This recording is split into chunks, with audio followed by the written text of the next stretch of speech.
Good evening বন্ধুরা, আবার একটা নতুন ব্লগ নিয়ে চলে এসেছি। এবার আমার পেস্তা কেক কাটবে। এ দেখো, ঘরে একটা কেক বানিয়েছি, জানি ভালো হয়নি, তাও আমি ঘরে বানিয়েছি কেকটা। সামান্য কিছু জিনিস দিয়ে বানিয়েছি কেকটা ঘরেই ওর জন্য।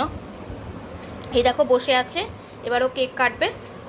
চলো ভিডিওটা কন্টিনিউ করি। নে বাবা নে, কোন দিক দিয়ে কাটবি? এদিক দিয়ে না এদিক দিয়ে? তুই তো কোন দিক দিয়ে কাটবি? এদিক দিয়ে না এদিক দিয়ে? এদিক দিয়ে কাটবি। আচ্ছা নে, এই ছুরিটা বলিনি, এটা দিয়ে কাটবি। আচ্ছা ঠিক আছে, নে ধর ধরো। ভালো। Happy birthday to you, happy birthday to you, happy birthday to you, happy birthday dear Pesta, happy birthday to you.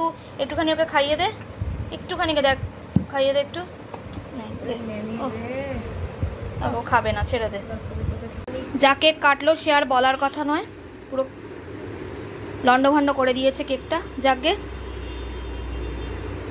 Cake তো কাটা হয়েছে, বার্থডেটা সেলিব্রেট তো করা হয়েছে, ও কি আর বোঝে এত কিছু? ছোট বাচ্চা মানুষ।